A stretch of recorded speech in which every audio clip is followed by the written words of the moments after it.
Salut YouTube, bonjour à tous. Ici Kira, jeune rookie dans la piraterie.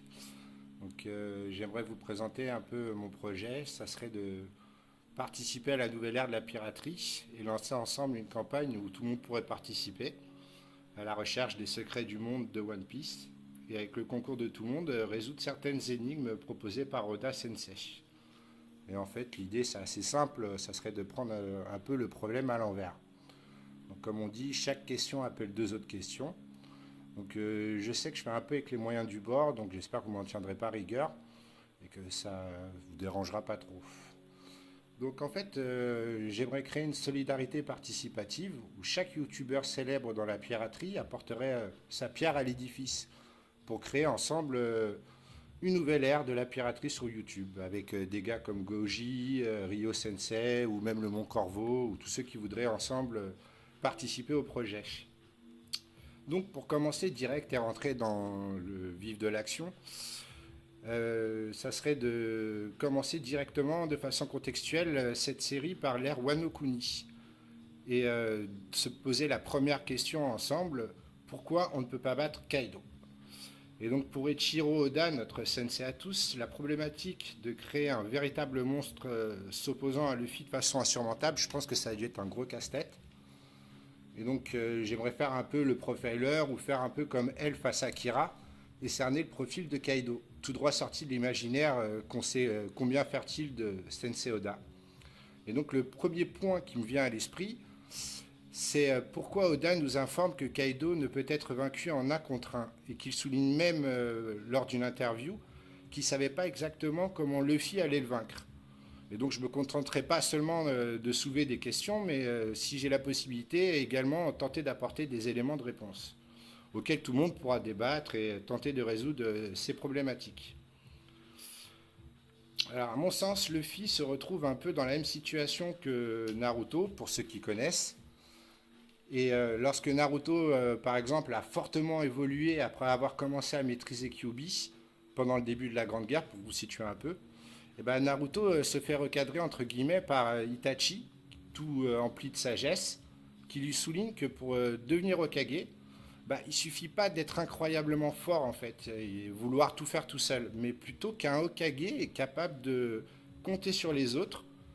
En gros, où je veux en venir, c'est que pour Luffy qui aspire à devenir le futur roi des pirates, bah, jusqu'à présent, Luffy il a vaincu ses adversaires en un contre un, avec le soutien certes d'autres alliés, mais Luffy il a quand même un excès de confiance, un peu comme Naruto d'ailleurs, qui l'incite à affronter quasiment à chaque fois ses adversaires en combat fermé, ou en tête à tête. Et donc peut-être que pour Kaido, la solution elle passerait plutôt par un combat où Luffy serait assisté de Kid, Law ou peut-être même d'autres héros qui viendraient l'aider pour vaincre ensemble Kaido. Donc ça c'est le premier point que je voulais justement un peu aborder et tout et voir ensemble ce que vous en pensiez.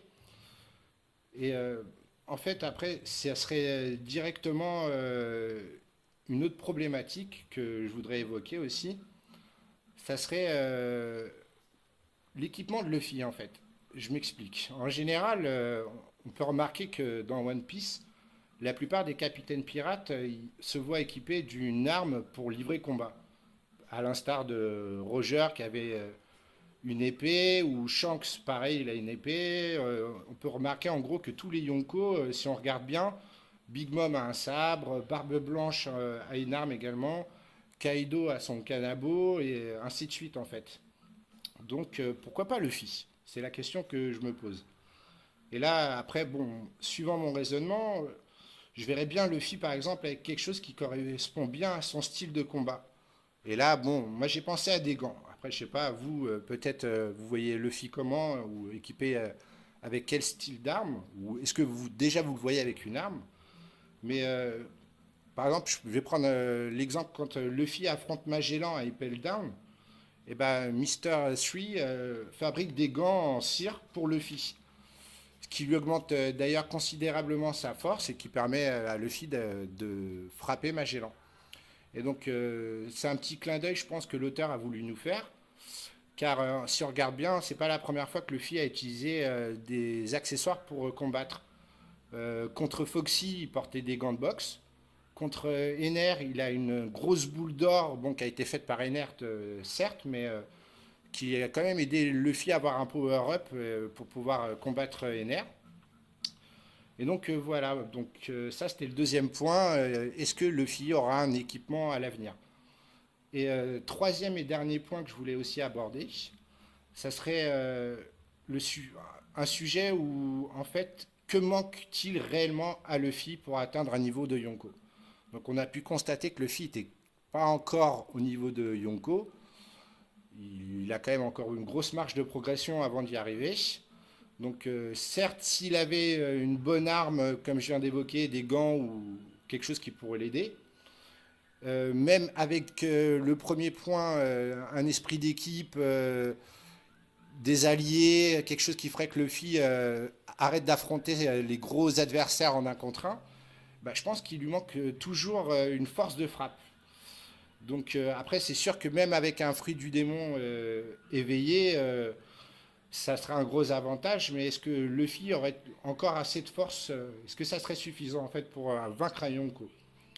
Surtout Kaido, qui est quand même au sommet de la pyramide, c'est un très très gros client. Donc je pense que Luffy doit passer par, enfin il doit passer un cap, aussi bien au niveau de la maîtrise du haki, mais comme je le disais au niveau de son fruit du démon. Et donc pour moi c'est pas encore suffisant à l'heure actuelle les capacités que peut développer Luffy.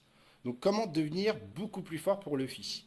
Alors certains me diront qu'une éclipse serait envisageable, mais à l'heure actuelle on peut voir que ça s'est vraiment accéléré dans One Piece avec tout ce qui est la rêverie, la phase de Wano, où vraiment ça commence à devenir très très compliqué et qu'il y a peu de temps pour trouver la place pour une éclipse. Donc je vois mal Luffy avoir du temps pour parfaire sa force au moment où tout devient vraiment intense dans One Piece. Donc Luffy en gros il devrait gentiment s'éclipser et progresser pendant ce temps-là alors que c'est le début d'une grosse bataille. Donc c'est possible, après je peux faire fausse route. Il peut y avoir des intervenants comme Scooper Gaban ou je sais pas qui d'autre, on parle de personnages légendaires, à faire allusion Oda. Mais bon, moi je vois mal Luffy à l'heure actuelle avoir du temps libre pour vraiment peaufiner ses techniques. Donc dans ce genre de cas de figure, ça devient compliqué. Donc j'aimerais bien aussi après voir ce que vous en pensez. Et ensemble, avec d'autres youtubeurs beaucoup plus qualifiés que moi, comme Ryo Sensei, Goji ou le Mont Corvo, et le Mont Wano, ils pourraient apporter des solutions, car je tiens à le signaler, je suis quand même leur plus grand fan. J'ai confiance en eux et en leur perspicacité pour certainement étayer des éléments de réponse. Mais tout le monde peut également participer, laisser des messages. Et ensemble, on pourrait trouver comment Luffy pourrait parvenir à devenir beaucoup plus fort et à vaincre Kaido. Même si je pense que c'est Oda qui sera notre maître à tous dans ce domaine-là et qu'il est le seul à pouvoir nous surprendre ce qu'il est jusqu'à présent, ce qu'il aime vraiment bien faire. Donc voilà, bah, c'était ma première vidéo. Je sais que vous avez dû certainement voir beaucoup de vidéos de meilleure qualité, avec peut-être des sujets un peu plus approfondis. Mais bon, moi, comme je vous disais, j'aimerais prendre le problème à l'envers et soulever d'autres questions, même si c'est bien d'avoir des réponses quand on élabore des théories. Mais là, pour une fois, tout le monde pourrait apporter sa petite pierre à l'édifice et ensemble résoudre certaines énigmes que beaucoup de théoriciens se posent. Donc voilà, j'espère que vous avez apprécié cette vidéo. N'hésitez pas à laisser un petit pouce et à suivre si vous avez envie que je renouvelle l'expérience. Et c'est avec grand plaisir que j'amènerai. J'ai encore plein d'autres sujets à aborder. Donc voilà, bon bah bonne continuation à tous et vive One Piece.